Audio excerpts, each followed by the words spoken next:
muchas buenas proposiciones fueron avaladas del Centro Democrático, de Cambio Radical. Ahora, falta todavía y por fortuna el trámite en el Senado de la República para mejorar lo que se pueda mejorar. Este sistema de salud, que por supuesto no es el peor del mundo, que es la teoría del presidente Petro y del gobierno, y que es privado porque ya el Estado fracasó, recuerden ustedes cuando funcionaba el viejo Seguro Social, que hay privado.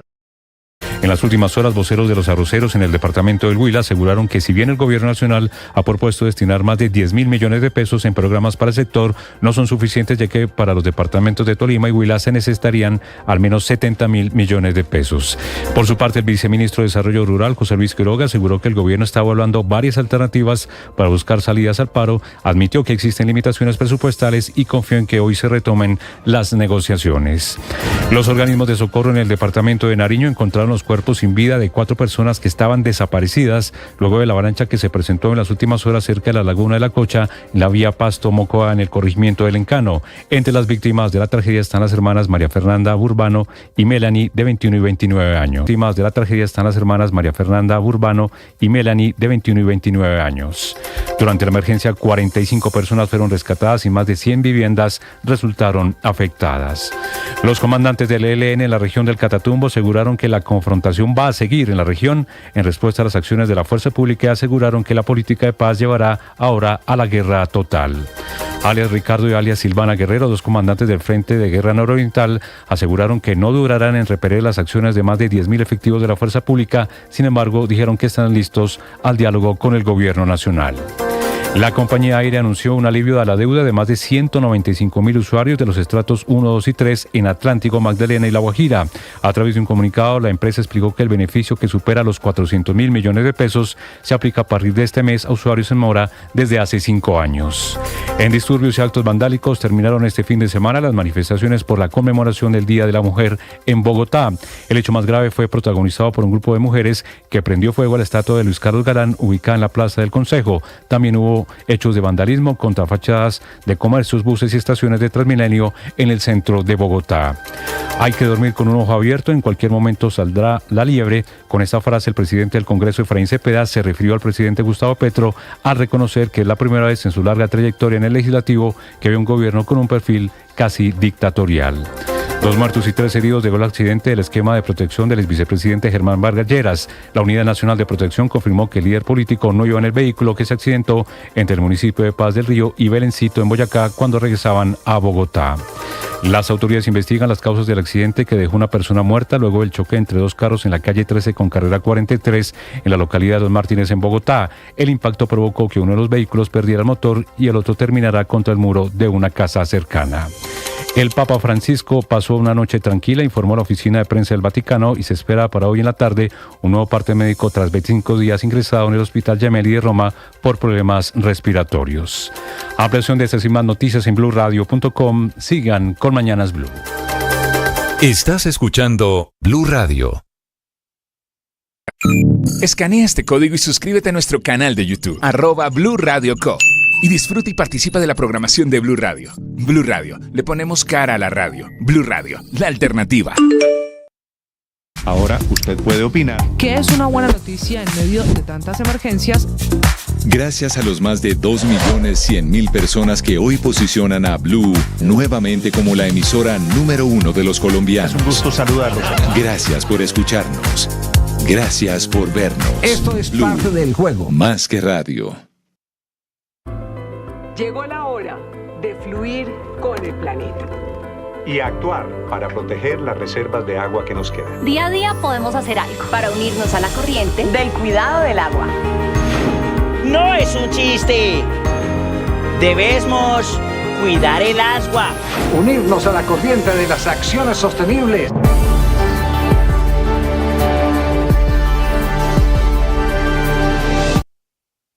Bienvenidos, ahora 5 de la mañana, 35 minutos. Un gusto saludarlos en este amanecer. Hoy es lunes, estamos comenzando semana. Hoy es 10 de marzo, tiempo seco en Bogotá. Se acaba de arreglar Twitter, Camila. Sí, señor. Otra vez pueden consultar los perfiles, actualizar la información de Twitter. Ya está resuelta esa operación. Media hora duró la caída de Twitter en el mundo. Sí, señor, sin que sepamos la causa. Todavía no hay pronunciamiento oficial de Twitter, pero ya está funcionando en Colombia. Noticias de Colombia y el mundo. Y a propósito, esta mañana de una vez, Camila, temas de conversación en las redes sociales. Camila Carvajal. El propio Twitter es tendencia, es conversación en las otras redes sociales, como Facebook, como TikTok, la gente mostrando incluso pantallazos de que no actualizaba la aplicación. Esa es una, pero ya está solucionada y resuelta la situación. La otra conversación a esta hora en redes sociales es la búsqueda de las imágenes que dejó el accidente del esquema de seguridad de Germán Vargas Lleras. Son muy buscadas las imágenes en las redes sociales. Esta que estamos viendo es la de la camioneta, de cómo quedó producto de ese accidente en carreteras de Boyacá. Son oficialmente 2 personas muertas, 3 personas heridas. También es tema de conversación. Néstor, esta viene desde el sábado. Numeral Luis Carlos Galán y numeral 8M. 8M, 8 de marzo, por la marcha de conmemoración del Día de la Mujer. Y tiene como principal conversación a Galán porque es que lo que pasó en la plazoleta del Consejo de Bogotá se convirtió en la imagen más vista de esa protesta. ¿Por qué quemaron la imagen de Luis Carlos Galán, esa estatua? ¿Por qué terminan vandalizando el monumento de Galán? Es la gran pregunta, así como también fueron vandalizadas al menos 12 estaciones de Transmilenios, buses y edificios públicos y privados. ¿Estas son feministas? Muchas se presentaron así en la marcha. No. ¿Qué tiene de feminismo esto? No, y por qué justamente atacar esta, que es una de las estatuas que siempre ha estado allí en la plazoleta, en la entrada del Consejo de Bogotá. Esto que hicieron las mujeres en la conmemoración de esa marcha también se vio en otras ciudades, como Medellín y Bucaramanga. Claro, menor escala. Allí lo que hicieron fue pintar grafitis en espacios públicos y privados, pero al final, Néstor, otra vez la marcha del 8M de las mujeres termina en actos de vandalismo. ¿Y qué hace a la exministra Susana Muhammad diciendo, y por qué le parecen a Susana Muhammad estas unas bellísimas imágenes? Es que justo en el momento en el que estaban haciendo estos grafitis y prendiéndole fuego a esta estatua en Bogotá, la ex ministra, ahora con camiseta, simplemente dice ella, de Susana Muhammad, no de funcionaria pública, estaba en la marcha haciendo una transmisión en sus redes sociales propias. Dice estas bellísimas marchas y de fondo se estaba vandalizando esta imagen, que es una imagen que también causa enfrentamientos, cruces de trinos ayer entre el presidente Petro y los hijos de Luis Carlos Galán, particularmente Juan Manuel Galán, por lo que pasó con la estatua de su padre. Y hay otro Luis Carlos que es tendencia, ya no Galán, sino Reyes, el ex ministro de Comercio, el ex director de la DIAN, que en redes sociales, Néstor, está literalmente agarrado con Armando Benedetti, el nuevo ministro del Interior. Otra vez su trabajo en la DIAN, otra vez papá Pitufo, otra vez las hojas de vida que dice Reyes recibió cuando estaba en la DIAN. Todo el mundo pidiéndole puestos para cargos en puertos y aduanas. El turno de la denuncia de hoy es este chat que está en el canal de YouTube a esta hora, que es el de Armando Benedetti. La señora Adelina estaba en sus 5 sentidos cuando Nicolás Petro me pidió las aduanas de Barranquilla y Cartagena para los recomendados de Armando Benedetti. Afortunadamente mis convicciones y las instrucciones de Petro Gustavo estaban alineadas. 0 clientelismo. Le responde Armando Benedetti diciéndole payaso, diciéndole mentiroso. Que lo que quiere es likes ahora que no tiene trabajo, porque después, él fue ministro de Comercio hasta la semana pasada. Y le replica Reyes publicándole los chats en donde aparece efectivamente Benedetti. Le ¿Qué es mandó el que está aquí en el canal de YouTube? Estamos conectados, estamos en el canal de YouTube, estamos en plataformas, en Ditu, si usted quiere ver Blue Radio. Ahora, ¿sabe qué le falta a ese chat? La fecha. Porque en el pantallazo no se alcanza a ver la fecha, sí la hora a las 10 y 12 de la noche, pero no es posible confirmar la fecha de esa conversación, que es pregunta pendiente para Luis Carlos Reyes, el exdirector de la DIAN. Ahora, el tema no es solo Benedetti. No, el hijo del presidente Petro. Empieza por ahí, el que fue ministro de Comercio, diciendo que fue el hijo del presidente con Adelina Cobo, que son testigos de que pidieron y que apoyaron esas hojas de vida que luego manda Benedetti. Ahora, hay que recordar que desde adentro, desde el gobierno, en el famoso Consejo de Ministros, fue un funcionario muy cercano al presidente Petro, el director de la Unidad Nacional de Protección, Augusto Rodríguez, el que dijo que Benedetti tenía relación con papá Pitufo. ¿Se acuerda de eso, no? Que fue el primero que puso al país a hablar de Papá Pitufo. Y entonces Armando Benedetti, que tenía relación con Papá Pitufo, pidiéndole las aduanas de Cartagena y de Barranquilla al director de la DIAN, por supuesto suena terriblemente escandaloso. Camila, gracias. El tema se ha venido creciendo y traspasó ya las redes sociales. El presidente Petro todavía no dice absolutamente nada de sus funcionarios. Agarrados, lo que llaman fuego amigo. Juan Esteban Castañeda. Hola Néstor, muy buenos días. Continúan las polémicas con el nuevo ministro del Interior Armando Benedetti, quien ahora es señalado de pedir favores y puestos para sus conocidos. Este escándalo surge tras una entrevista que dio la exmagistrada y suegra de Benedetti, Adelina Cobo, en donde defiende a su yerno de los polémicos audios que él mismo envió en su momento a Laura Sarabia. ¿Quién fue el que puso la plata? Me jodan la puta vida. Me jodan la vida porque a lo que pasó ayer y antes es una mierda, Laura, de parte tuya y de parte del presidente. Y prepárense porque en cualquier momento reclamo mi espacio político. Para Cobo, su yerno estaba borracho el día en que envió esos audios, por lo que calificó este hecho como un asunto de copas. Sin embargo, tras las declaraciones, el saliente ministro de Comercio y exdirector de la DIAN, Luis Carlos Reyes, se despachó duramente contra la mujer al afirmar que ella sí que estaba en sus 5 sentidos, cuando junto con Nicolás Petro, hijo del presidente Gustavo Petro, pidieron cargos en las aduanas de Barranquilla y Cartagena para los recomendados de Benedetti. Inmediatamente, el nuevo ministro rechazó los señalamientos, aseguró que el paso de Reyes en la DIAN fue desastroso y anunció acciones legales por una posible infamia. La suegra de Benedetti también se defendió afirmando que no es ninguna mandadera para pedir puestos y que pese a su cercanía con el presidente Gustavo Petro, no tiene ni un solo cargo en el gobierno nacional. La polémica no quedó ahí, pues en respuesta a ambos y sin necesidad de escribir palabra alguna, el exdirector Luis Carlos Reyes publicó los mensajes que le enviaba en ese entonces Armando Benedetti. Feliz noche, señor director. Con base a la conversación sostenida, le hago estas iniciativas para su consideración. Directora de la DIAN en Barranquilla, doctora Nancy Patricia Holguín. Director de Impuestos Barranquilla, doctor Alejandro Gutiérrez Casas. Director de Aduana Cartagena, doctor Mario Olea Vega. Te anexo las hojas de vida. Por ahora, el presidente Gustavo Petro se ha mantenido al margen de la situación. Sin embargo, este nuevo escándalo por parte de uno de los hombres más cuestionados de su gobierno despierta ahora nuevas dudas sobre la transparencia de sus funcionarios. Juan Esteban Castañeda, Blue Radio. Gracias, Juan Esteban. Todos, al final de cuentas, enlodando al gobierno. El hijo del presidente, el amigo, el más cercano políticamente al presidente, Armando Benedetti, todos a una pidiendo puestos y pidiendo la aduana para complacer tal vez a Papá Pitufo. De eso se trata. Ese es el fantasma. Una chispa que prendió la entrevista de Adelina Cobo, a la cual ella replica también al director de la DIAN, ella que termina acusada por Luis Carlos Reyes, ahora exministro del gobierno Petro. Vanessa Saldarriaga. Néstor, buenos días. Pues las reacciones han empezado a darse desde el Caribe a propósito de esta nueva polémica que involucra al gobierno, pese a que Nicolás Petro, quien está mencionado, se ha mantenido al margen de todo esto y ha guardado silencio. La que sí salió con sus declaraciones al paso fue la suegra del ministro del Interior, Armando Benedetti, Adelina Cobo, quien a través de su cuenta de X anoche, sobre las 6:26, decidió hacer un trino para responder a todo esto. Y lo primero que ha señalado es que ella no es mandadera de Armando Benedetti y que mucho menos él lo es de ella, que ha estado apoyando la campaña de Gustavo Petro en diferentes momentos desde que fue candidato a la alcaldía en la ciudad de Bogotá en el año 2011 y que incluso colocó para la campaña presidencial más de 500,000 votos y que por eso ni siquiera ha recibido las gracias ni tampoco ha solicitado algún tipo de cargo en otro momento.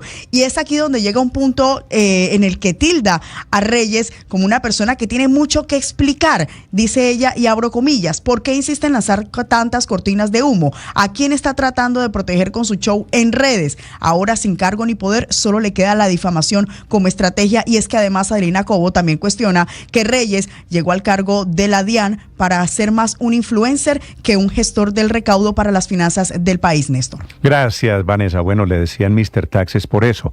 Y es cierto y es perfectamente válida la pregunta. Tantas denuncias que está haciendo ahora y no las hizo cuando estaba ocupando el cargo de director de la DIAN. Él consintió que le mandaran las hojas de vida y nunca se opuso y negoció o transó Eso es lo que tendrá que decir la investigación, porque se trata de averiguar cuáles son los nexos, los legales o ilegales alrededor de Papá Pitufo. Son las 5 de la mañana, 44 minutos.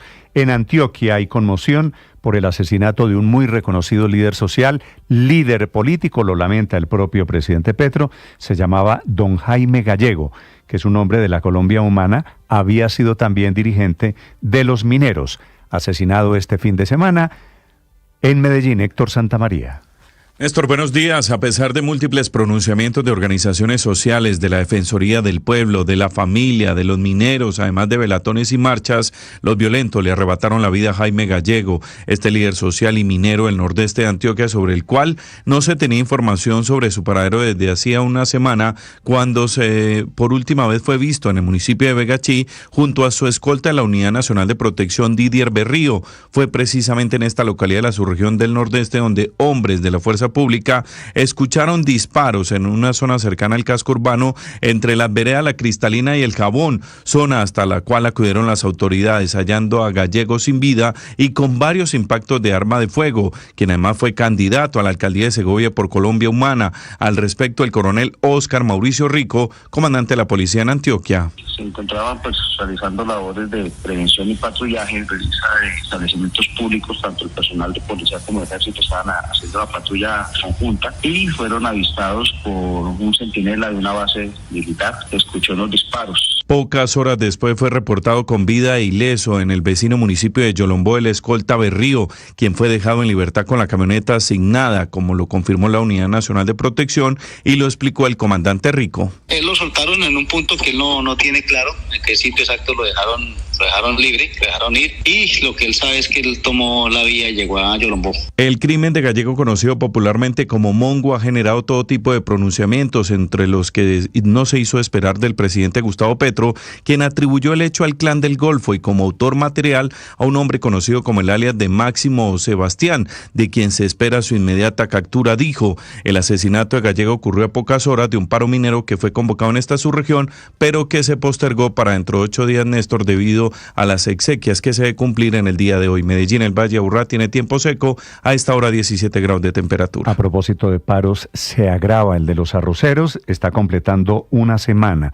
Paro de arroceros que estaban intentando levantar con una negociación del gobierno que ofreció apenas 10.000 millones de pesos. Ellos están pidiendo una ayuda estructural de fondo más comprometida. El viceministro del Interior, José Luis Quiroga. Pues hay una situación de déficit que no nos permite soportar y no nos permitiría acompañar con el presupuesto necesario esta situación por la cual están atravesando los arroceros. La situación es una problemática estructural. Quiere decir, no hay plata. Ellos están pidiendo 5 o 6 veces la suma que ofrece el gobierno. Se levantaron los arroceros este fin de semana de la mesa de diálogo y ya comienza a escasear el arroz en algunas regiones del país. El efecto es no solo de oferta, sino de demanda. Carlos Rojas, líder de los arroceros. Nos levantamos de la mesa porque las soluciones no están concretas. Si bien es cierto, el ministerio nos ha traído unos programas y unos proyectos, estos no se equiparan con la necesidad real del sector arrocero. El escalar esto a otro nivel es fundamental para que... Y los departamentos arroceros, Tolima, Huila, Sucre, Meta, están todos intentando que el presidente Petro se meta en este conflicto. Fernando González, desde Ibagué. Luego de suspender los diálogos entre representantes del gremio arrocero y el gobierno nacional, aunque es tensa la situación, hoy se retoman para mayor claridad y definir una ruta integral que solucione el problema. Pero ¿cómo están los productores del cereal y viajeros en estas vías? María Duque viajaba entre Bogotá y Neiva. Voy a hacer otros dos transbordos más porque me dicen que hay 2 pasos más. Carlos Mejía, transportador. Mucha gente represada, la carga, son kilómetros y kilómetros de carros que están sobre la vía, esperando pues a que haya una buena solución. Juan Bedoya completó 8 horas en las vías del Tolima esperando llegar a su destino final. No solo soy yo el perjudicado, sino pues como puede ver, somos miles de personas que en este momento viajamos no solo para Neiva, sino para el sur del país. Porque los bloqueos en estos departamentos se han mantenido. 5 de la mañana, 49 minutos. Hay buenas noticias esta mañana sobre el estado de salud del Papa Francisco, que parece experimentar una leve mejoría, dice el comunicado del Vaticano. Enrique Rodríguez, desde Europa. ¿Qué tal, Néstor? Buenos días. Leve y gradual es esa mejoría, según hemos venido conociendo el fin de semana, con una buena respuesta a la terapia. Las informaciones de esta mañana, como cada mañana, son escasas. El Vaticano dice que el Papa ha pasado una noche tranquila y que sigue con la respiración asistida, durante la noche con mascarilla, durante el día con cánulas nasales. Dice además los últimos partes médicos que el Papa está respondiendo bien a los tratamientos de fisioterapia respiratoria y de movilidad, pero en todo caso un comunicado sobre su salud más extenso no lo tendremos hasta última hora de esta tarde, aquí según el horario de Europa Occidental. Este fin de semana tuvo algo de actividad. El domingo siguió por videoconferencia los ejercicios espirituales de la Curia Romana en el Vaticano. Pudo ver él esos ejercicios que se estaban celebrando en el aula Pablo VI, pero quienes estaban participando no pudieron ver al Papa. Y también hemos sabido que recibió al cardenal Pietro Parolin, y con Parolin acudió el sustituto para los asuntos generales de la Secretaría de Estado, que es el venezolano Edgar Peña Parra. También este fin de semana, por ejemplo, se divulgó un escrito que había preparado para el Ángelus, donde mostraba su preocupación por la escalada de violencia en Siria, pero seguimos sin tener imágenes del Santo Padre, y lo cierto es que el estado de salud parece algo mejor, pero su estado sigue siendo grave y reservado. Insisto que esta tarde volveremos a tener información de cómo está el estado de salud del Papa en este 25º día de internamiento hospitalario, Néstor.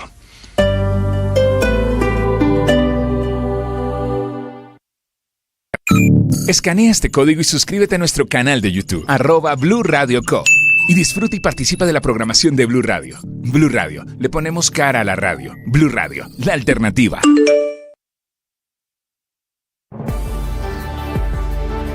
Y BlueRadio.com.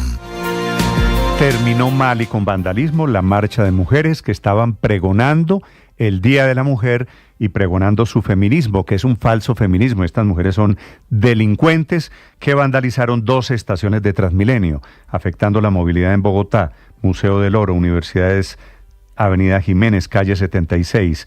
Fueron ellas encapuchadas, las mismas que atacaron la estatua de Luis Carlos Galán Sarmiento, que está en el centro, frente al Consejo en Bogotá.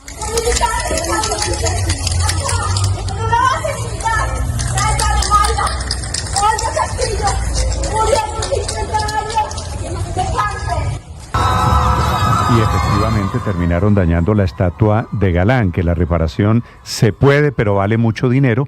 No entiendo este feminismo, me parece que le hacen inmenso daño estas delincuentes a las mujeres feministas que están intentando la igualdad de derechos. El concejal David Saavedra compartió un polémico video en el que se ve el ataque a la estatua de Luis Carlos Galán. Las estaciones del 8 de marzo dejaron nuevamente un debate sobre los límites entre la protesta pacífica y el vandalismo de Bogotá. Hemos estado luchando en contra, digamos, de las opresiones que hay en favor de el trabajo, las brechas que hay de cargas de cuidado, y poco a poco, digamos, que con igualdad y que quieran protestar. Lo que está mal es el vandalismo, por supuesto, muchas de esas mujeres encapuchadas. Estaba con su rostro descubierto participando en esta manifestación la exministra Susana Muhammad. Aquí hoy desde el 8M en la plaza Luis Carlos Galán del Consejo de Bogotá, marchamos desde el maravilloso graffiti. Las luchas tienen la razón en la 45 con séptima, y quiero compartir con ustedes realmente la belleza de manifestación. Es una de las más grandes. La belleza de manifestación terminó en un acto de delincuencia, de vandalismo, muy al estilo de EPA Colombia, y termina siendo el pretexto para un cruce de mensajes entre los hijos de Galán, cuya estatua fue vandalizada, y el presidente Gustavo Petro. Alejandra Bello. Néstor, buenos días. Durante este sábado 8 de marzo en las marchas de conmemoración del Día de la Mujer se registraron cierres viales, dificultad en la movilidad, desmanes y actos vandálicos. La avenida Caracas y el centro de la ciudad fueron las zonas más afectadas por los bloqueos y las manifestaciones. La jornada parecía transcurrir en calma hasta que se empezaron a registrar desmanes en estaciones de Transmilenio como Museo del Oro, San Diego y Calle 34. En el centro de la ciudad, algunas manifestantes rayaron las fachadas de locales y patearon las puertas de estos.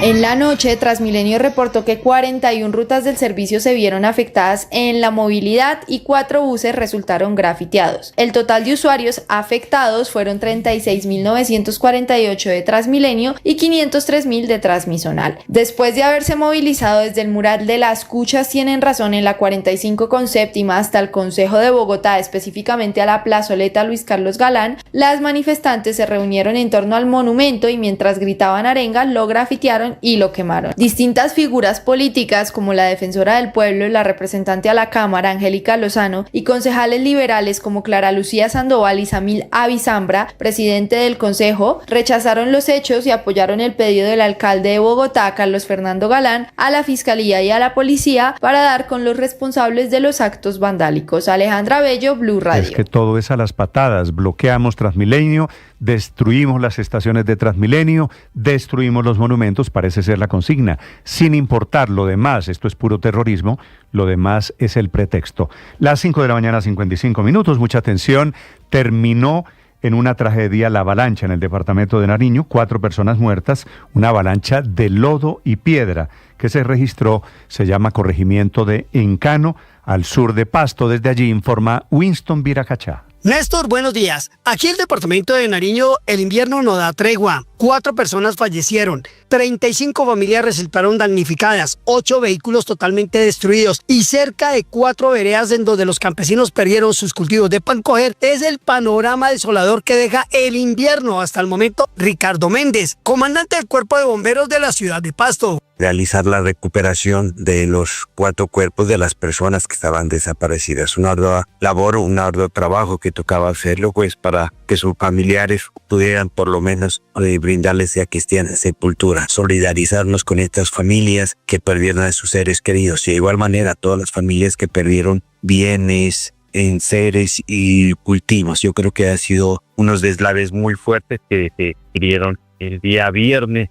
Las autoridades alertaron a los diferentes habitantes de especialmente municipios del Pacífico, la Cordillera y el centro del departamento, donde se van a intensificar las lluvias con motivo del segundo periodo que iría entre el 15 de marzo a mediados de mayo, de acuerdo al IDEA. En Pasto, Winston Viracachapaba, Blue Radio. O hasta junio esta temporada de invierno. Gracias, Winston. 5:57 minutos. Noticia económica para comenzar la semana. Víctor Grosso. Néstor, buenos días. Tras los datos de inflación de febrero y la coyuntura política, las miradas se dirigen, como hace mucho no ocurría, hacia la Junta Directiva del Banco de la República, una junta renovada tras la llegada de 2 nuevos integrantes. ¿Y por qué? Porque la inflación se estancó por encima del 5%, lejos todavía del 3% de la meta inflacionaria que tiene Colombia, y de hecho se está acelerando un poco, por lo que si el gobierno llegara a presionar a sus mayorías en la Junta para hacer recortes agresivos en las tasas de interés en este momento, esto podría salir muy costoso, ya que la inflación no está plenamente controlada. Es lo que nos explican desde los mercados. La inflación anual en noviembre y diciembre fue de 5,20%, en enero se aceleró al 5,22% y en febrero se volvió a acelerar al 5,28%. Inflación que, como escuchamos, está completamente estancada y casi que sin posibilidad de regresar a la meta del 3% durante este año. Hay presiones inflacionarias por los fuertes incrementos en el salario mínimo, muy por encima del IPC, arriendos, el regreso de la temporada escolar, el gas, entre otros rubros. El gas, por ejemplo, efectivamente se disparó en el país en febrero por las importaciones para atender el consumo residencial, con un incremento promedio del 14,42%. Es por eso que sectores económicos le piden a la Junta del Banco de la República actuar con criterios técnicos por encima de los políticos para evitar que la inflación se vuelva a disparar. Víctor Grosso, datafx.com.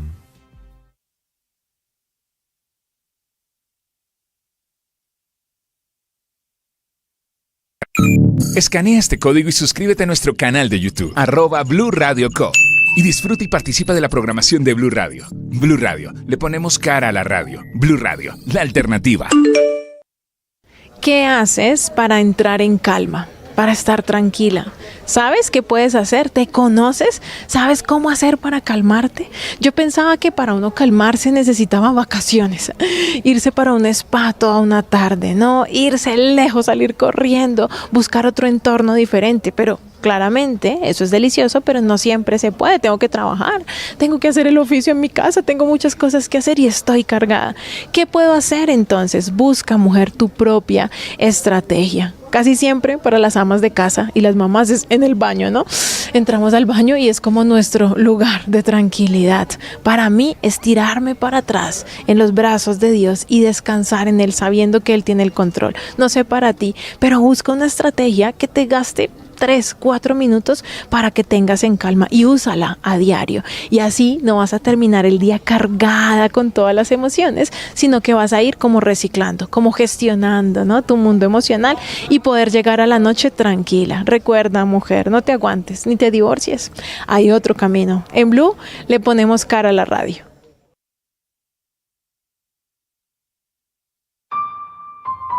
El periodismo no tiene apellidos. Es siempre honesto, independiente y comprometido con la verdad. El periodismo no es amigo del poder, lo vigila. Hoy, Mañanas Blue les ofrece periodismo con contexto. Las dos caras de la moneda, sin exageración, sin especulación. A partir de este momento, Mañanas Blue es periodismo en radio. Bienvenidos.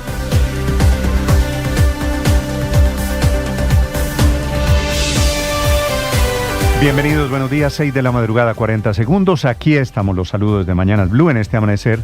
Hoy es lunes, es 10 de marzo, con la pelea nueva dentro del gobierno que ha estallado otra vez por cuenta de Papá Pitufo y otra vez por puertos relacionados con aduanas y con los puertos de la DIAN. La denuncia la hace Luis Carlos Reyes, que fue hasta la semana pasada ministro de Comercio Exterior, que por un artículo periodístico, por una entrevista a Adelina Cobo en la revista Semana, termina revelando que Nicolás Petro, el hijo del presidente Gustavo Petro, y ella, Adelina Cobo, y Armando Benedetti, le pidieron puestos, le mandaron hojas de vida, pidiéndole los cargos de aduanas en Cartagena y en Barranquilla. De inmediato, como estalla en redes sociales, le responde el ministro Benedetti, acusando a Reyes de mentiroso y de payaso. Y dice Benedetti que como un influencer, Reyes lo que está buscando es likes ahora que está desempleado, acusando lo que cuando fue director de la DIAN se convirtió esa empresa, esa agencia del empleo, en amigos, en un centro de amigos de Pitufo.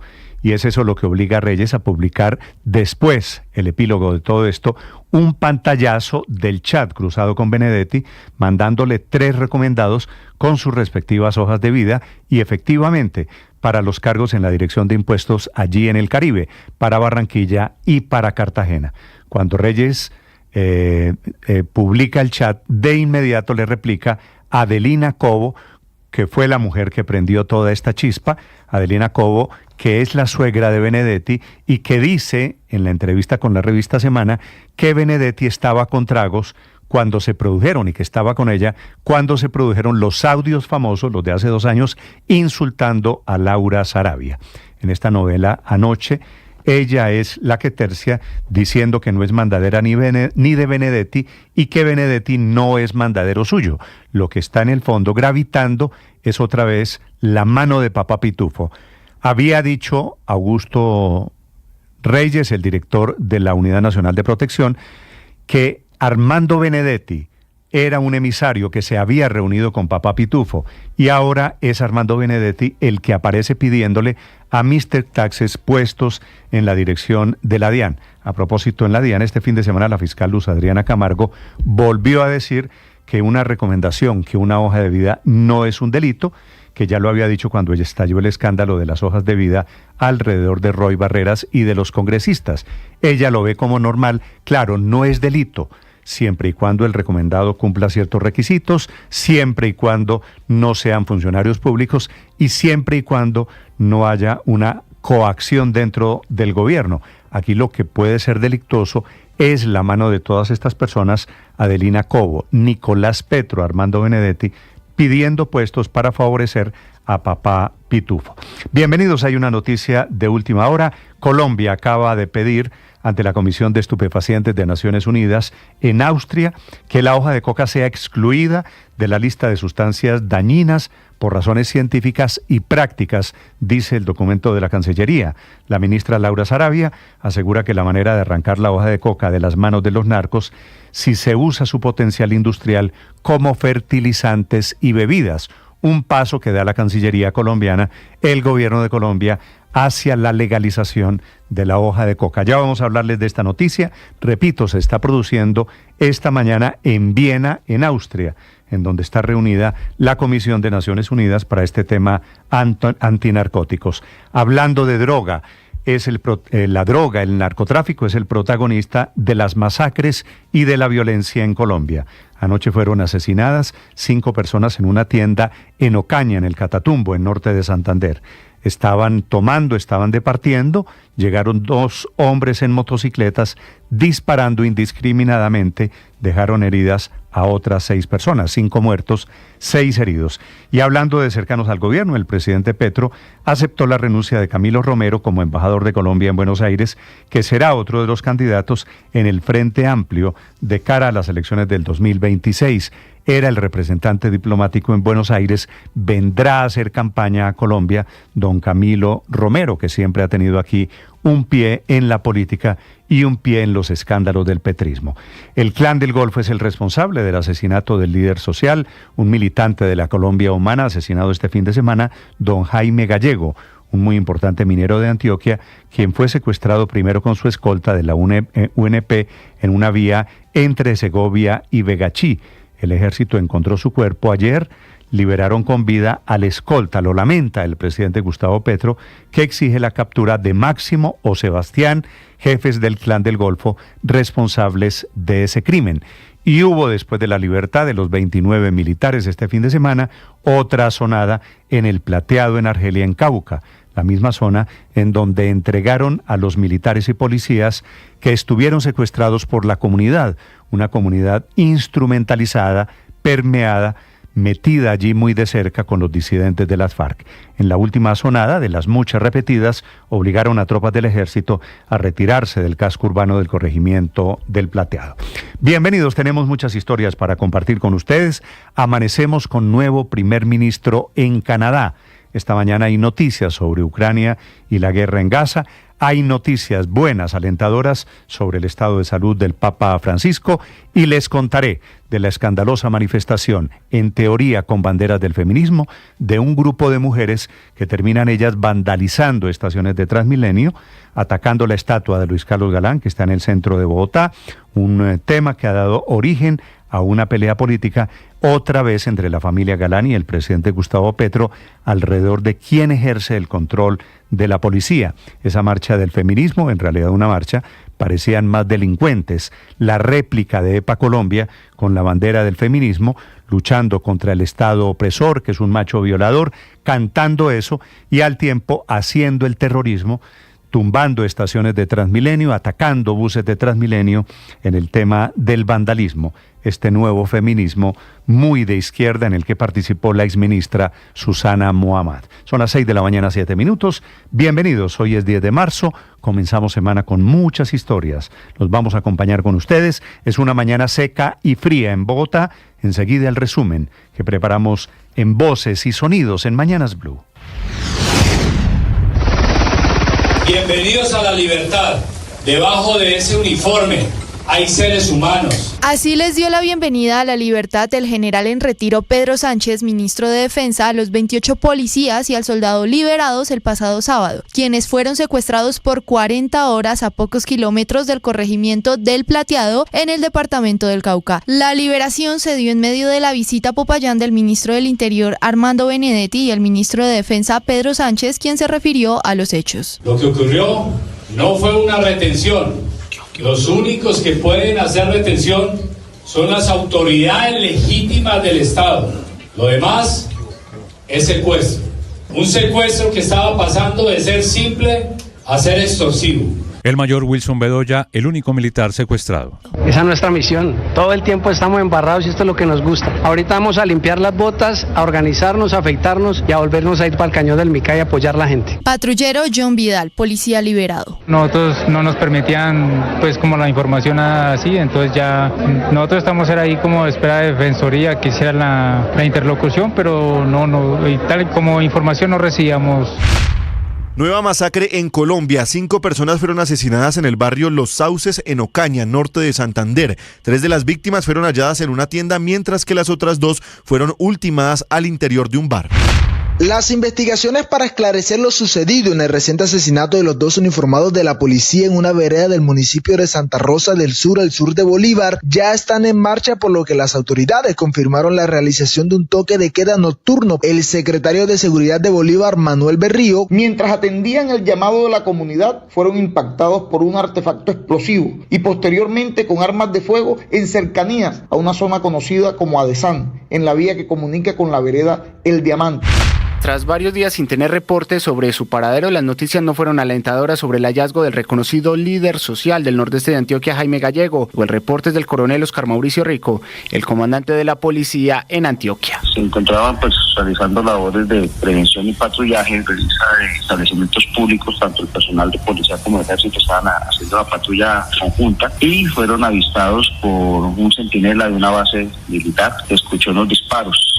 Una semana completó el paro de arroceros. Los bloqueos intermitentes se mantienen en los departamentos del Huila, Tolima, Casanare, Meta, Santander y Sucre. En el Huila las protestas se registran en los municipios de Campo Alegre y Palermo. La Guardia Indígena se unió a las manifestaciones y en Santander se presentan cierres intermitentes en la Ruta del Sol por las protestas de arroceros.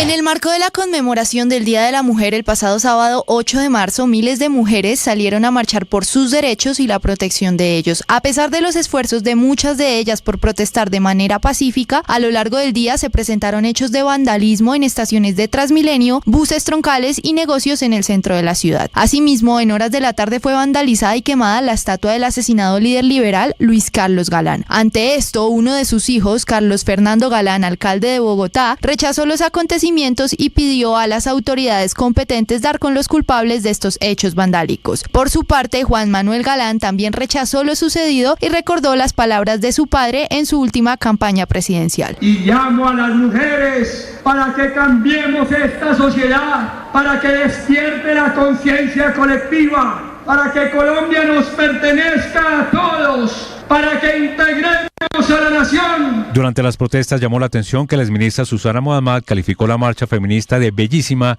mientras era vandalizada la estatua de Luis Carlos Galán. Quiero compartir con ustedes realmente la belleza de manifestación.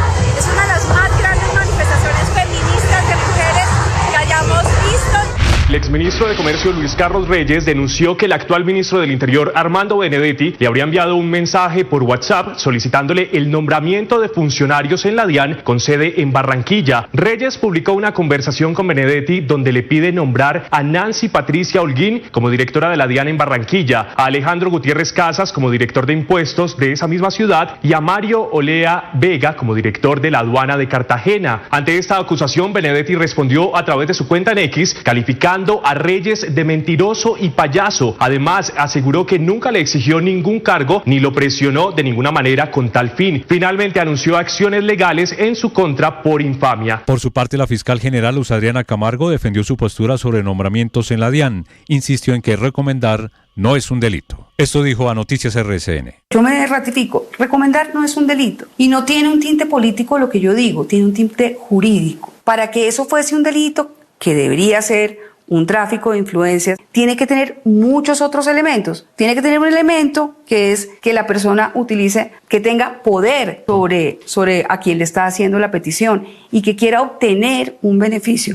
Sobre las 3 de la tarde se registró el accidente de tránsito de un vehículo del esquema de protección del ex vicepresidente Germán Vargas Lleras entre los municipios de Paz del Río y Belén en el departamento de Boyacá. Según información de las autoridades, 2 personas perdieron la vida y 3 más resultaron resultaron heridas y debieron ser trasladadas al hospital del municipio de Duitama. El líder político no viajaba en la caravana debido a que su desplazamiento se realizó vía aérea, pero parte de su esquema de seguridad retornaba de Cúcuta rumbo a Bogotá. Las autoridades investigan lo sucedido. Precisamente horas antes, en Cúcuta, el líder de Cambio Radical hizo un llamado a luchar contra la izquierda para que el presidente Gustavo Petro no pueda seguir en el poder en las elecciones del próximo año. No nos perdonaría una división que le permita al señor Petro conservar el poder en Colombia.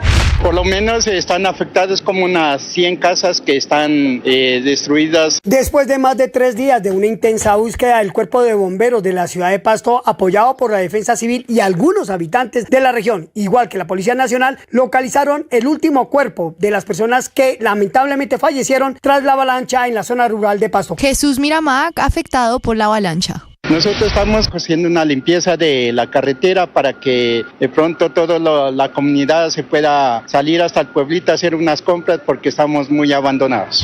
Mark Carney fue elegido como primer ministro de Canadá y reemplazará a Justin Trudeau, quien dejó su cargo tras casi 10 años en el poder. Carney, de 59 años, es un novato político que se desempeñó como director de los bancos de Canadá e Inglaterra y durante su primer discurso arremetió contra Donald Trump, asegurando que su país ganará la lucha luego de que la guerra comercial fuera declarada por el mandatario y la amenaza de que Canadá será el estado número 51 de Estados Unidos. Sobre esto habló el nuevo primer ministro en su primer discurso. And Canada never ever will be part of America in any way, shape or form. Canadá nunca jamás será parte de Estados Unidos de ninguna manera. No pedimos esta pelea, pero los canadienses siempre estamos listos cuando alguien busca confrontación, dijo Carney. Con polémicas se saldó la jornada dominical en la fecha 8 del fútbol colombiano. El concepto de Fernando Acuña de Boyacá para establecer que esta acción no era punible. Qué lindo poder oír la explicación del piscinazo de Leo Castro en el partido. A primera hora, Junior superó 2-1 Millonarios sin Falcao por lesión. El gol del albiazul fue desde el punto penal y estuvo precedido de un penal dudoso sobre Leo Castro, mientras que al final, Titi Rodríguez marcó el gol del triunfo juniorista con otra sanción de pena máxima que no terminó de convencer. Titi vino para meter la pierna derecha. El arquero con tiquete equivocado y sobre el final del juego. Por otra parte, Nacional derrotó a la América de Cali en el Clásico con un solitario gol de Alfredo Morelos. Levanta la pelota, viene por elevación, aquí buscaba con golpe de cabeza, llegaba Morelos, se balón al fondo, gol. América pudo encontrar los caminos de la igualdad, pero una mano de Tecillo en el área no fue sancionada tras ser revisada por el VAR. Al final, fueron 3 puntos para Nacional, que se ubica segundo con 16 unidades a 2 puntos del líder Medellín. Estás escuchando Blue Radio. Escanea este código y suscríbete a nuestro canal de YouTube, @Blue Radio Co. Y disfruta y participa de la programación de Blue Radio. Blue Radio, le ponemos cara a la radio. Blue Radio, la alternativa. 1 millón. 1 millón. 1 millón de noticias, sueños, emociones. 1 millón de seguidores. 1 millón de seguidores. 1 millón. Decirlo suena fácil. Lograrlo es de trabajo. Mucho trabajo. Ya somos más de 1 millón de suscriptores en nuestro canal de YouTube. Y sumando, 1.010.000. Sumando, 1.020.000. Y sumando. Blue, más que radio. Colombia es un país de guerrillas y de múltiples violencias. La ciudad aún no se repone del secuestro masivo de 140 personas. Tras la firma de la paz con las FARC en 2016, solo sobrevive un grupo insurgente, el Ejército de Liberación Nacional. El ELN es una organización político-militar. Aquí no puede entrar cualquiera.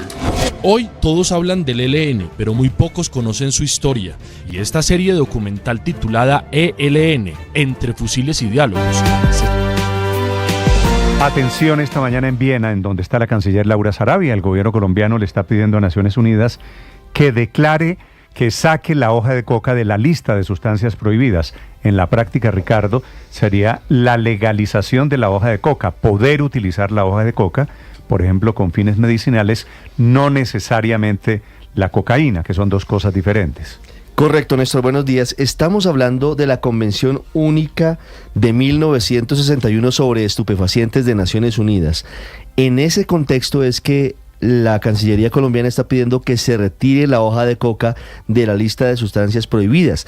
Leyendo en detalle esta convención única sobre estupefacientes, se ve que únicamente hay una excepción de la prohibición de la hoja de coca en los casos en los que es masticada con fines o por motivos ancestrales. Usted sabe que el mambeo, entre otras prácticas, son llevadas a cabo por algunos grupos indígenas, por algunas comunidades indígenas. Es la única exclusión que existe porque por lo demás, al igual que la adormidera, que es la materia prima de la heroína, están incluidas en este listado. Lo que pasa es que excluir como sustancia prohibida la hoja de coca significa dar el primer paso para excluir después la cocaína. Me imagino que hacia allí va el debate. Pero claro que es que la hoja de coca pues tiene múltiples aplicaciones medicinales, alimenticias de otras, que en realidad pues a mi modo de ver no justifica que esté en esa lista. Pero yo creo que esto es más una constancia histórica, Néstor. A mí me parece que el presidente Petro pues ya había anunciado que se iba a hacer esta petición ante Naciones Unidas, pero no creo que eso tenga ninguna posibilidad de que se convierta en una decisión de esa organización. Puede ser, es una constancia de todas formas y efectivamente no es una sorpresa. Repito, Colombia, el gobierno colombiano esta mañana en Viena, en donde delibera esta Comisión de Estupefacientes de Naciones Unidas, está pidiendo que se excluya la hoja de coca de una lista de sustancias dañinas, Néstor, dice la canciller, por razones científicas y por razones prácticas. Tal vez la Cancillería está buscando que se retire una parte del artículo 26 de esta Convención Única sobre Estupefacientes. La parte 2 del artículo 26 dice lo siguiente: en la medida de lo posible, las partes, es decir, todos los países que suscriben esta convención, obligarán a arrancar de raíz todos los arbustos de coca que crezcan en estado silvestre y destruirán los que se cultiven ilícitamente. Es lo que dice textualmente la Convención Única de 1961 sobre estupefacientes. Ricardo, al final de cuentas el narcotráfico se nutre de esos cultivos. Por supuesto. Y legalizar los cultivos, que querría decir sacarlo de la lista de sustancias prohibidas, obviamente le hago una pregunta. Es allanarle el camino también al narcotráfico. Vamos a suponer que existe 1 hectárea de estas hojas de coca que no van a usar, que es legal usarlas. ¿Para qué se usan? ¿Cuál sería la utilidad? Por eso le digo, padre, que una cosa... Entiendo todo el proceso ancestral y entiendo lo medicinal, pero ¿todo ese cultivo sería para eso? Agréguele otra cosa a su listado de preguntas. ¿Qué hacemos con casi 300.000 hectáreas que tenemos sembradas hoy de hoja de coca? Sobre la posición de Colombia esta mañana, la novedad es la posición de la Cancillería ya expresada a nivel formal. Cristian Correa. Néstor, buenos días. La ministra de Relaciones Exteriores de Colombia, Laura Sarabia, hizo esta petición o el anuncio de esta petición desde un nuevo periodo de sesiones de la Comisión de Estupefacientes de Naciones Unidas, anunciando la revisión de la financiación, además de los proyectos del sistema de erradicación de cultivos ilícitos en Colombia. La canciller Laura Sarabia subrayó que a pesar de los esfuerzos del país y según de los miles de millones invertidos, la estrategia actual de erradicación de cultivos cultivos de coca para usos ilícitos no ha logrado frenar el consumo, ni la producción, ni el tráfico de drogas. Sin embargo, destacó que a pesar de esta iniciativa, Colombia continuaría con una estrategia rigurosa de erradicación e interdicción, y en ese sentido además destacó las cifras de los últimos años de incautaciones, donde según la canciller Sarabia son más de 1,9 millones de kilogramos de clorhidrato de cocaína que se han incautado desde el año 2022. Escuchemos lo que dijo hace algunos minutos la ministra de Relaciones Exteriores desde Viena, en Austria. Colombia ha cumplido a cabalidad con sus compromisos en el régimen global de drogas. A pesar de ellos y de los miles de millones invertidos y los cientos de miles de víctimas, esto no ha logrado detener el consumo, la producción y el tráfico de drogas. Para nadie es un secreto que el modelo actual no arroja los resultados esperados. La evidencia es contundente. En Colombia, el narcotráfico ha frenado el desarrollo, ha victimizado a millones de campesinos, ha financiado grupos terroristas, ha deforestado miles de hectáreas de bosques en regiones como la Amazonía y ha destruido con violencia a miles de familias, comunidades y regiones enteras. De la mano de la presentación de la propuesta de la canciller Laura Sarabia, también manifestó que se va a realizar una revisión detallada a los mecanismos de financiación internacional, porque según lo que expresa, Colombia ha aportado $416 millones a la Oficina de Naciones Unidas para la Droga y el Delito en la última década, siendo, según la canciller, el segundo mayor contribuyente después de Estados Unidos, por lo que se señaló que es imperativo que estos recursos se ejecuten con eficiencia, austeridad e impacto real sobre las comunidades afectadas en Colombia. Este anuncio de esta propuesta que presenta entonces la canciller ante las Naciones Unidas deja abierto el debate, Néstor, como lo comentábamos, sobre qué va a pasar entonces ahora con el uso de la hoja de coca. Sí, efectivamente, y eso vendrá ya no debate solo en Colombia, debate, gracias Cristian, a nivel internacional. Mientras la canciller estaba en esto, en Colombia desafortunadamente ha sido un fin de semana particularmente violento por cuenta de las muertes. Anoche una masacre en Ocaña, en norte de Santander, y además la liberación de los 29 soldados y militares que estuvieron secuestrados por estos grupos de narcotráfico, los que operan, los grandes operadores del negocio de las rentas ilegales en el occidente de Colombia. 6:24 minutos, Nicolás Rodríguez. Hola, Néstor, buenos días. Este fue el recibimiento de los familiares, miembros de la fuerza pública y la cúpula militar y los ministros a los 28 policías y un soldado que fueron liberados en la tarde del sábado a las 4:30 p.m. luego de haber estado secuestrados por más de 40 horas en medio de una zonada en el sector de la Hacienda, a pocos kilómetros del Plateado, esto en el departamento del Cauca. Antes de la liberación, los policías y el militar fueron trasladados a la zona rural del corregimiento, donde se encontraron con los delegados de la Defensoría del Pueblo, quienes a través de un trino oficializaron su liberación. Entre tanto, a la llegada del Comando General de Popayán, ya siendo libres, Blue Radio conversó con el mayor Nilson Bedoya, único militar secuestrado, y su esposa, Paola Cantillo. El soldado colombiano está entrenado para resistir cualquier situación adversa que se le presente. Estamos entrenados en el frío, en el calor, con el hambre, con todo lo que nos corresponda y debemos seguir adelante. Pues lo vi bien, físicamente, pues sí, de pronto un poco cansado, pero no, él siempre tiene la mejor actitud. Quien también confirmó la liberación a través de un trino de estos hombres fue el ministro de Defensa del general en retiro, Pedro Sánchez, quien además también agradeció a la negociación del defensor del pueblo regional del Cauca, Daniel Molano, pero en declaraciones entregadas previas a la liberación afirmó que esta situación con los militares pasó de ser un secuestro normal a un secuestro extorsivo, por lo cual había bastante incertidumbre por el desenlace de la situación del Cauca. Aseguró además que seguirán luchando en contra de las disidencias de las FARC que hacen presencia en el cañón del Micay. Es simplemente quien los tenía secuestrados, que estaba pasando de un secuestro simple a un secuestro extorsivo. Pero que si persisten en continuar asesinando, amenazando a nuestra población, no lo vamos a permitir. La negociación fue compleja porque unos pobladores estaban siendo amenazados por sicarios de la Carlos Patiño.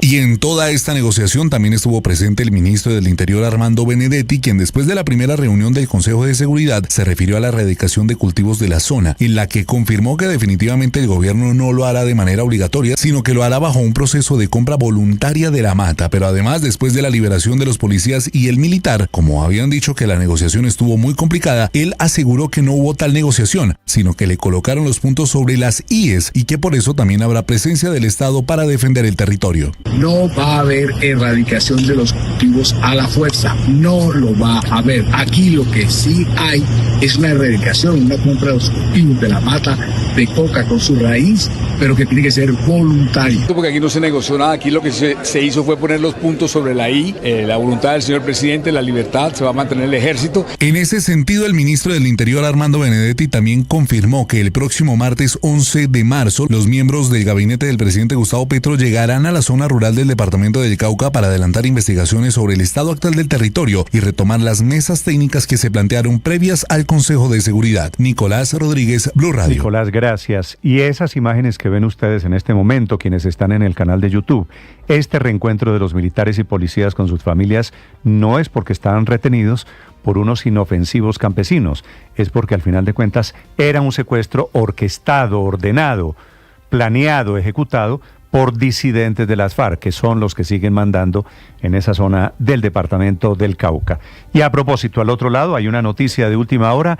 en norte de Santander, acaba de ser asesinado un soldado del ejército colombiano. Felipe García. Hola Néstor, sí señor, fue en desarrollo de operaciones militares exactamente en el batallón de infantería número 15 en combates entre las tropas del ejército y el ELN en la vereda Miraflores del municipio de La Playa de Belén en el departamento de Norte de Santander. Allí fue asesinado el soldado profesional Jonathan David Garzón Cortés, oriundo de Bogotá con más de 2 años de experiencia en las fuerzas militares. Con este hecho criminal denuncia el ejército, el ELN viola nuevamente los derechos humanos e infringe el derecho internacional humanitario al hacer uso indiscriminado de estas prácticas terroristas. Dice el ejército esta mañana, Néstor, lo siguiente: extendemos nuestras más sinceras condolencias a la familia de nuestro soldado, quien ofreció su vida en cumplimiento del deber. Asimismo, hemos dispuesto un equipo interdisciplinario para brindar atención y acompañamiento a sus seres queridos en este difícil momento. En este momento, Néstor, las operaciones en contra de los grupos armados allá en esa zona del país, en norte de Santander, continúan. Las tropas del batallón de infantería número 15 continúan en combates allí contra el ELN, que recordemos, como acabo de mencionar, asesinaron al soldado Jonathan David Garzón, oriundo de Bogotá. Ricardo Ospina es periodista. Está en Mañanas Blue. 6:29 a.m. La crisis de orden público no solamente ocurre en El Plateado, zona rural de Argelia, Cauca, donde a pesar de la liberación de los 29 policías y militares que permanecieron secuestrados durante 2 días en la zona de la Hacienda, en las últimas horas integrantes de la comunidad volvieron a agredir a la fuerza pública, buscando su salida de la zona por presión de las disidencias de las FARC. La situación de orden público se agrava en el Catatumbo, en Antioquia, en Huila y en el sur de Bolívar, en donde se registraron en las últimas horas combates contra el ejército y entre grupos criminales, ataques terroristas y asesinato de integrantes de la fuerza pública. En Anorí, Antioquia, hubo combates entre la fuerza pública y el Clan del Golfo que dejaron 2 delincuentes abatidos. En Santa Rosa, sur de Bolívar, hubo toque de queda hasta las 4 de la mañana de hoy, luego del asesinato de 2 policías, mientras que en los últimos días hubo fuertes enfrentamientos entre el ejército y las disidencias de las FARC en Algeciras, Huila, que dejaron un militar asesinado. A esto se suma el asesinato en Segovia, Antioquia, de Jaime Gallego, líder minero asesinado por el Clan del Golfo. Capítulo aparte merece la situación de orden público en el Catatumbo, región fronteriza con Venezuela, que sigue sin una intervención estatal de fondo, luego de más de 40 días de decretada la conmoción interior por parte del gobierno del presidente Gustavo Petro. En las últimas horas, el asesinato de un militar, la masacre de 5 personas y combates entre las disidencias y el ELN en Tibú. Hablando del ELN, llama la atención la amenaza de guerra total que hizo ese grupo criminal contra el Estado colombiano en una entrevista de 2 de sus cabecillas presentes en la zona del Catatumbo. Digo que llama la atención porque a pesar de que el presidente Petro decidió usar un discurso fuerte contra esa guerrilla, la postura del equipo negociador del gobierno sigue con la puerta abierta para una eventual negociación y regreso a la mesa de diálogos, a pesar de que la única respuesta de ese grupo ha sido una burla a la mano tendida, con atentados, amenazas y muchos otros delitos. Hoy por hoy, la única posibilidad de que la política de paz total del presidente Petro muestre algún resultado exitoso es la eventual firma de un acuerdo con las disidencias del Frente 33 de las FARC en el Catatumbo, tras haber sido diezmados y amenazados por el ELN. Asimismo, hay 2 mensajes que el presidente Petro ha enviado y que deben ser explicados de manera suficiente por el gobierno nacional. Por una parte, el presidente aseguró que el departamento del Cauca está en riesgo de quedar en manos de poderes militares extranjeros, incluso comenzando a hablar de una posible declaratoria de conmoción interior en la zona. De otro lado, todavía no es suficientemente claro por qué el presidente considera que la crisis del Catatumbo amenaza a la soberanía nacional y al mismo tiempo amenaza con crear una zona económica especial binacional con Nicolás Maduro, en una región que es conocida por ser un santuario de grupos criminales y uno de los principales corredores del narcotráfico para sacar la cocaína vía Venezuela. María Camila Orozco es periodista. Está en Mañanas Blue. Ya son las 6:32 de la mañana. El escándalo político del día tiene como protagonista a Armando Benedetti, el ministro de la Política que amanece acusado por el saliente ministro de Comercio, el famoso Luis Carlos Reyes, acusándolo de pedirle puestos en las aduanas de Barranquilla y Cartagena. La acusación tiene un origen, es una entrevista que Adelina Cobo, la suegra de Benedetti, le da a la revista Semana y en la que asegura que estaba borracho borracho y fanfarroneando cuando grabó los audios alardeando que había conseguido 15.000 millones de pesos para la campaña Petro Presidente y amenazando a la hoy canciller Laura Sarabia con que si hablaba se caían todos. Por esa defensa, Mr. Taxes, como era conocido, irónicamente respondió que Adelina estaba en sus 5 sentidos cuando, junto con Nicolás Petro, el hijo mayor del presidente, le pidieron las 2 aduanas para los recomendados de Benedetti. Y como en el primer capítulo de la lista larga de congresistas que visitaron la DIAN supuestamente intentando influir nombramientos, aquí también vinieron los desmentidos. El primero fue de Benedetti, que anunció acciones legales, dijo que era un payaso y que Reyes mentía y que convirtió la DIAN en la agencia de empleo de papá Pitufo, el zar del contrabando en Colombia. No contaba Benedetti con que el exministro le publicara el pantallazo de sus conversaciones enviándole efectivamente las hojas de vida, una conversación de la que no se conoce su fecha, pero que deja claro que hubo otra conversación para hacerle iniciativas, que fue como bautizó Benedetti las peticiones de puestos para la DIAN en Barranquilla, para Nancy Patricia Holguín, el director de impuestos en Barranquilla, para Alejandro Gutiérrez Casas, y el director de aduanas en Cartagena para Mario Olea Vega. Reyes, que no se fue en los mejores términos del gobierno, también deja claro que el presidente Petro conocía los intereses de su hijo y de Benedetti, que suma y suma escándalos. El de esta mañana, otra raya para el tigre Benedetti, que fue acusado en pleno Consejo de Ministros de intentar infiltrar o meter en la campaña al famoso zar del contrabando, papá Pitufo, que disponía nombramientos y también despidos en las aduanas y en la policía, según el propio presidente Gustavo Petro. Paola Ochoa es periodista. Está en Mañanas Blue. 6 de la mañana, 34 minutos. Billonario impacto de los impuestos de la conmoción interior sobre la economía colombiana. Ello según un análisis y un estudio de la firma Crow, que alerta de 6 impactos directos sobre el bolsillo de los colombianos de estos 3 impuestos que fueron decretados por el gobierno para recaudar 3 billones de pesos para atender la situación en el Catatumbo. En primer lugar, o el primer impacto, una caída de hasta el 30% en el número de jugadores en línea, producto del IVA del 19% a las 34 plataformas legales de apuestas y de juegos de suerte y azar, exentas por ley de tener que pagar dicho impuesto, pero obligadas por el decreto 0175 del Ministerio de Hacienda a pagar dicho tributo desde el pasado 22 de febrero y hasta fin de año. En segundo lugar, o el segundo impacto, corre por cuenta del 1% a las ventas de petróleo y de carbón, carga que según la firma Crow incrementa los costos operativos para dichas empresas entre 2.2 y 2.3%, reduce la producción entre 5 y 8%, disminuye la inversión extranjera en ese sector entre el 10 y el 15% y merma la competitividad internacional tanto del petróleo como del carbón colombiano entre un 3 al 5%.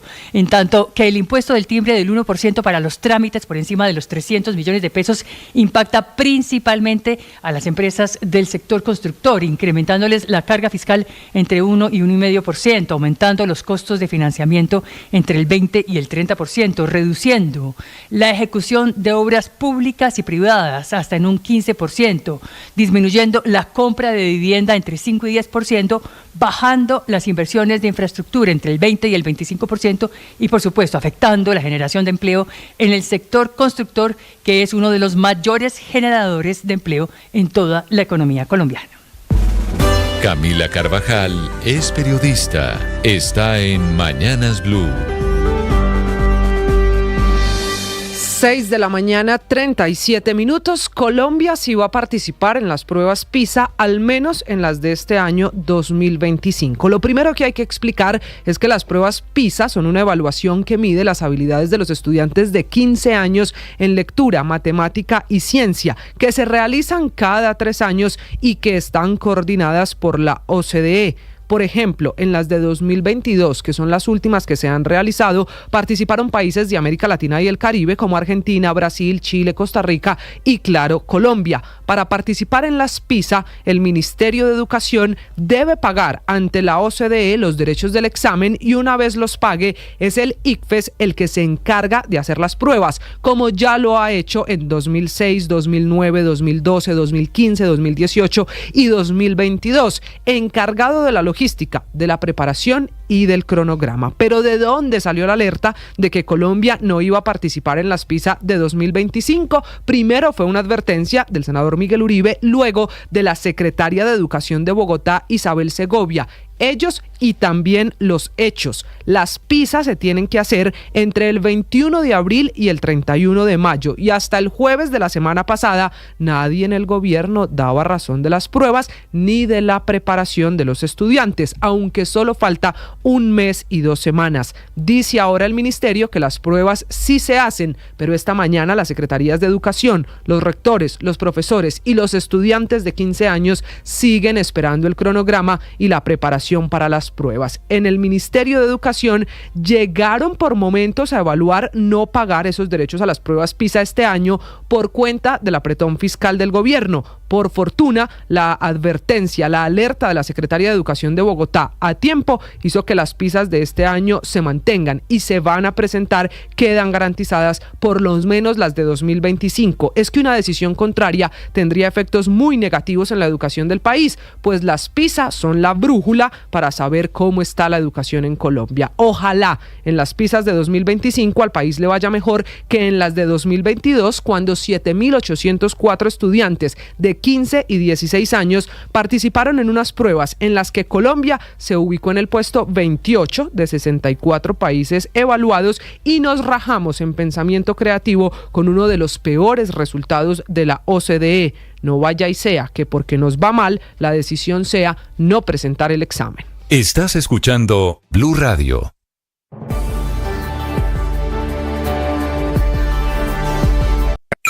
Escanea este código y suscríbete a nuestro canal de YouTube, @Blue Radio Co. Y disfruta y participa de la programación de Blue Radio. Blue Radio, le ponemos cara a la radio. Blue Radio, la alternativa. Ahora usted puede opinar. ¿Qué es una buena noticia en medio de tantas emergencias? Gracias a los más de 2.100.000 personas que hoy posicionan a Blue nuevamente como la emisora número 1 de los colombianos. Es un gusto saludarlos. Gracias por escucharnos. Gracias por vernos. Esto es Blue, parte del juego. Más que radio. Llegó la hora de fluir con el planeta. Y actuar para proteger las reservas de agua que nos quedan. Día a día podemos hacer algo para unirnos a la corriente del cuidado del agua. No es un chiste. Debemos cuidar el agua. Unirnos a la corriente de las acciones sostenibles hará la diferencia. Todos podemos ser protagonistas de esta gran historia.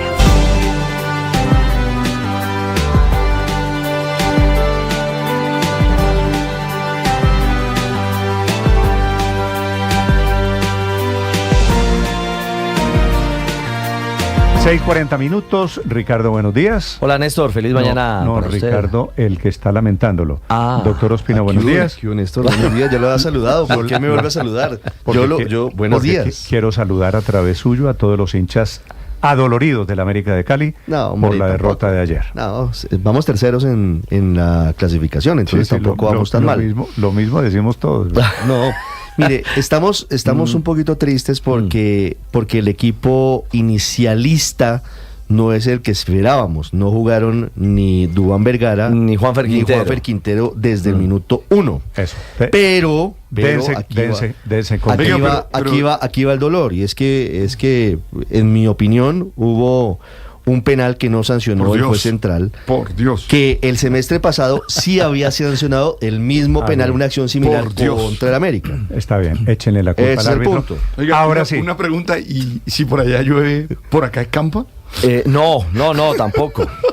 Tampoco. Buenos días, Néstor. Millonarios. ¿Cómo van los de Millonarios? Hombre, bienvenidos a la misma acera. Es que yo lo tengo asumido. Ese es un equipo chico. No, hombre. ¿Qué más quiere que le diga? No, pero mire, la verdad es que 6 de la mañana. Y también les metieron la mano. Hay polémicas profundas. Ya lo vamos a analizar en el partido de Junior y Millonarios. Primero el piscinazo de Leo Castro, el hombre bala. Eso, la verdad, no era penal jamás. Entre Ararad y Mauricio Pérez, qué desastre arbitral. Y luego la acción del penalti de Charrupí a Teo, bueno, también se discute no hay penal. ese contacto, esa imprudencia. Y pasamos a la orilla americana en la jugada de Nacional, en la acción de Tecillo. Ya vamos a contarles cómo fue la acción. Lo cierto es que también está en el ojo del huracán Ortiz el central y Fernando Acuña. Todo esto, Néstor y oyentes, se resolvería si los audios del VAR se dieran a conocer, porque ahí podríamos entender, ahí podríamos aprender, ahí habría pedagogía arbitral para todos. Y ojo, es que un árbitro no es infalible, un árbitro se puede equivocar, pero esto sin audios, sin que se conozcan los detalles, es lo que realmente enloda, oscurece la realidad del arbitraje en Colombia. Estoy de acuerdo con usted. Ya viene Ricardo Rego con la información deportiva, con las polémicas de los árbitros, polémicas que nuevamente manchan un poquito los resultados deportivos. Padre, buenos días. Buen día, Néstor, como siempre, con ánimo, con fuerza, con ganas, invitando a todos a tener la mejor actitud para iniciar la semana. ¿Tema de hoy? Voy a hablar de cambio personal. Mucha gente habla de que hay que cambiar, pero si uno no cambia uno, las cosas no van a cambiar alrededor de uno. Mucha gente, no, que la sociedad, no, que... Hey, y tú interiormente eres distinto, has hecho mejores cosas, has cambiado mejores cosas, y creo que esa es una tarea que tenemos todos, porque si no, lo demás se vuelve pura paporreta. ¿Qué es paporreta? Poesía. Traduce. Carreta. Carreta, cuento chino. ¿Paporreta dicen en Barranquilla? Sí, claro. ¿De dónde viene esa palabra? No, hay que buscar Barranquilla. Okay. Ya viene el padre Linero. Es pura... milonga, dirían otros. Ya viene el padre Linero hablando... De aquellos que viven... hablando del gobierno del cambio. No, señor, yo estoy hablando de los seres humanos. No, el gobierno del cambio es uno. Ok. Sobre uno mismo. Ahí sí. Es que creemos que el cambio es político y que el cambio es para afuera. No me entiendes mis barras. Gobernabilidad interior. 6:44 en segundos, la canciller Laura Sarabia. En segundos, noticia de última hora sobre la guerra comercial que está comenzando hoy entre China y Estados Unidos.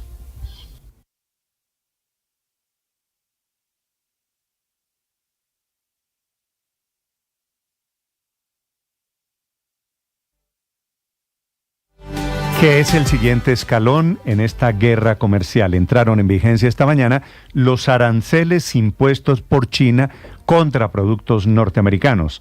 Hay un nuevo timonel a propósito de guerras comerciales al frente del gobierno canadiense desde anoche. Sale Justin Trudeau, que era el primer ministro, y entra un hombre liberal banquero que se le va a enfrentar más duro al gobierno del presidente Trump. 6:45 minutos desde Washington. Juan Camilo Merlano. Néstor, buenos días. Estados Unidos exporta unos 143.000 millones de dólares en bienes a China. De esos, los productos agrícolas son clave y esta mañana están enfrentando nuevos aranceles. Del 15%, por ejemplo, para el pollo, trigo, maíz y del 10% para importaciones de otros productos como carne de res, de cerdo, frutas. Además, está bloqueando China a unas 15 compañías estadounidenses de comprar o de adquirir más bien productos chinos, entre esos productos que utilizan para el desarrollo de drones en la industria militar estadounidense.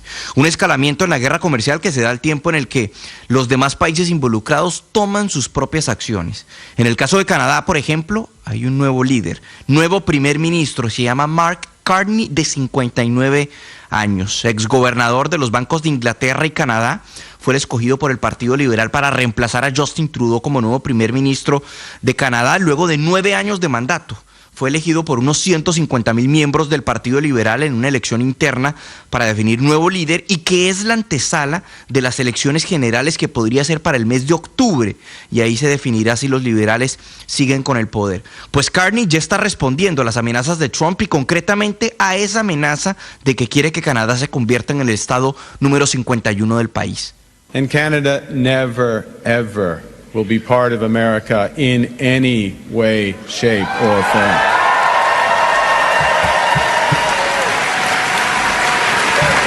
Canadá nunca jamás será parte de Estados Unidos, de ninguna manera. No pedimos esta pelea, pero los canadienses siempre estamos listos, decía el nuevo primer ministro. Recordemos que en este momento los aranceles del 25% a Canadá están pausados hasta el 2 de abril, cuando también entrarán en vigencia aranceles recíprocos globales y aranceles contra productos agrícolas. Precisamente en las últimas horas el presidente Trump se refirió a los aranceles y si creía que esto podría llevar a una recesión a Estados Unidos. All I know is this, we're going to take in hundreds of billions of dollars in tariffs, and we're going to become so rich, you're not going to know where to spend all that money. I'm telling you, you just watch. Vamos a llevarnos cientos de millones de dólares en aranceles y nos vamos a volver tan ricos que ustedes no van a saber en qué gastar toda esa plata, decía el presidente Trump. Para destacar, también hubo movimientos en México este fin de semana. Claudia Sheinbaum lideró una manifestación en plaza pública en donde se suponía que iba a anunciar las retaliaciones en contra de Trump, pero que finalmente no fue así porque se pausaron esos aranceles por un mes. Pero en todo caso, Sheinbaum sí le envió un mensaje a Estados Unidos. Escuchemos. Nosotros no somos extremistas, pero tenemos muy claro que hay principios irrenunciables. No podemos ceder en nuestra soberanía, ni puede resultar afectado nuestro pueblo por decisiones que tomen gobiernos o hegemonías extranjeras.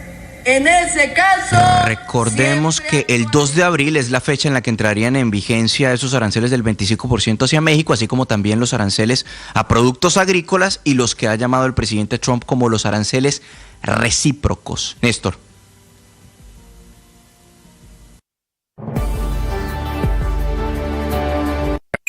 Escanea este código y suscríbete a nuestro canal de YouTube, @Blue Radio Co. Y disfruta y participa de la programación de Blue Radio. Blue Radio, le ponemos cara a la radio. Blue Radio, la alternativa. Gracias a ustedes. Nuevamente Mañanas Blue con Néstor Morales es el programa hablado más escuchado y visto de las mañanas en Colombia. Les vamos a contar noticias de esta petición. La hace formalmente el gobierno colombiano, la presentó esta mañana en Viena ante la Comisión de Estupefacientes de Naciones Unidas, la canciller Laura Sarabia, que es sacar la hoja de coca de la lista de sustancias prohibidas, de la lista de sustancias dañinas, consideradas así por la comunidad internacional. Señora canciller Laura Sarabia, ministra, buenos días. Muy buenos días, Néstor. Ministra, ¿cuál es la idea? ¿Por qué Colombia? Pues me imagino que usted entiende el impacto, los temores que una decisión, que una propuesta de estas despierta, sacar la hoja de coca de la lista de sustancias dañinas ante el mundo. Claro, lo que hemos propuesto junto con otros países es insistir en la exclusión de la hoja de coca de la lista de sustancias más dañinas por razones científicas y prácticas, pero quiero hacer una claridad, y es que esta exclusión no significa tumbar el Código Penal, no significa evadir las normas legales y constitucionales de nuestro país, es decir, no es una legalización de la cocaína.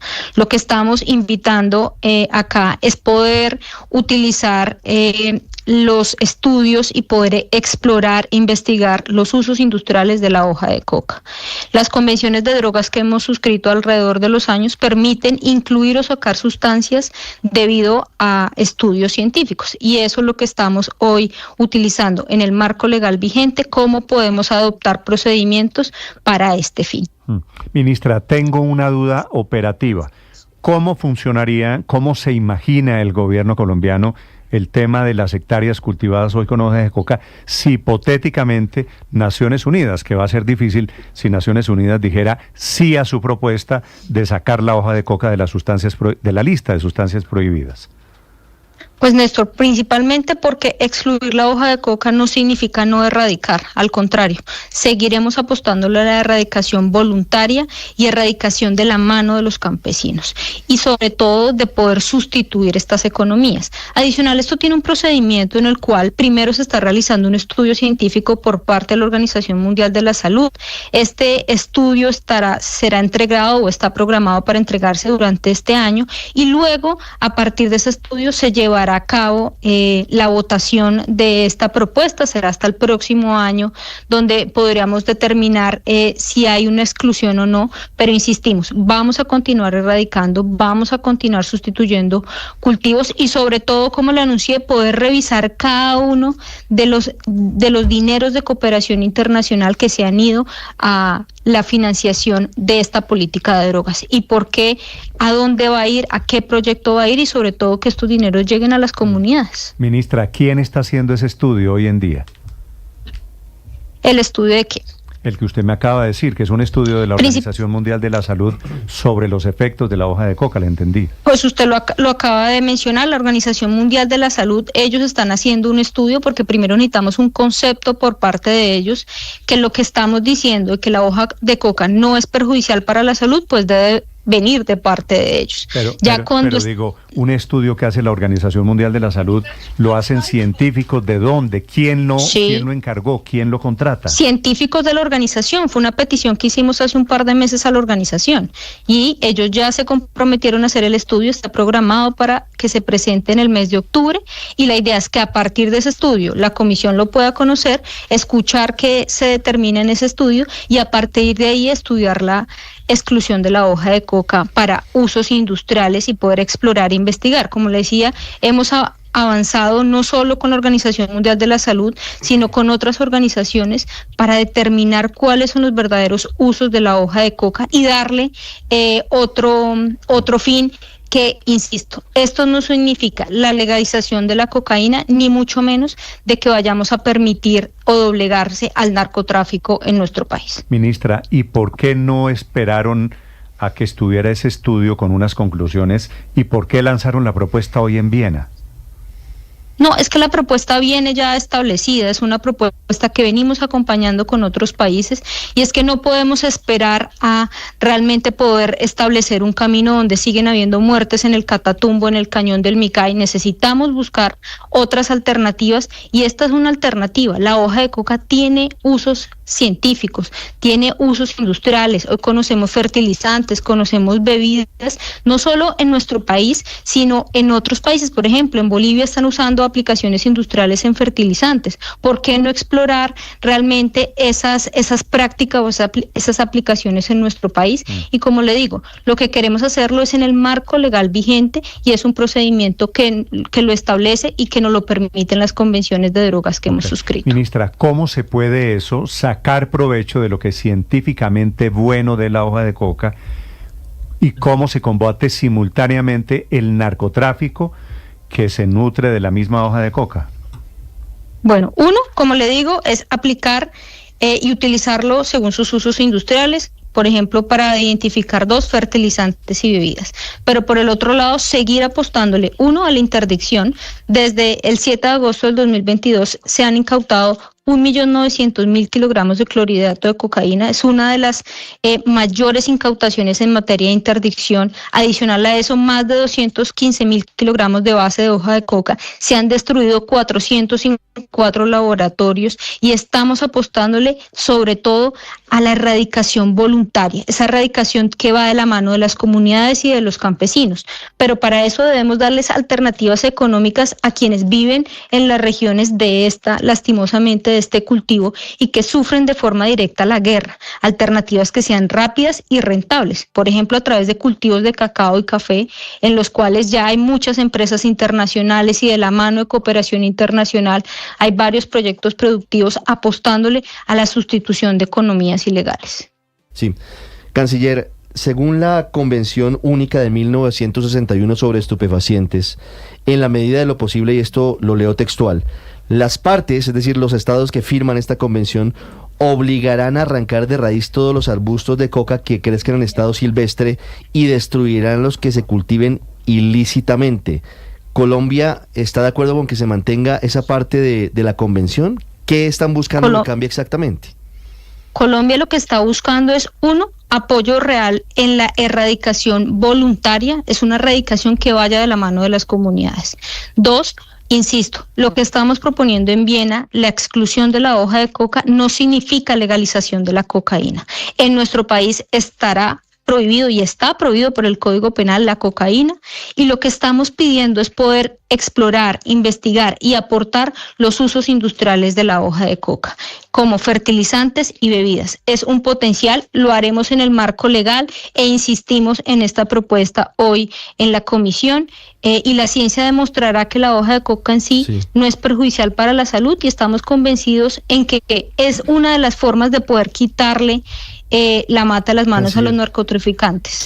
¿Quién se encargaría del control de esa hoja de coca si llegara a retirarse de ese listado? Se lo pregunto porque si llegara a abrirse esa puerta, buscarían aprovecharse de la misma los narcotraficantes. ¿Quién se encargaría, uno, de garantizar que esa hoja de coca va a ser utilizada con fines legales? Y dos, ¿cómo se va a hacer para evitar que 300.000 hectáreas, o cómo van a hacer para que 300.000 hectáreas de coca que hay hoy en Colombia sean realmente utilizadas para esos fines? Es demasiada producción para no tantos fines medicinales o distintos a los estupefacientes de la cocaína.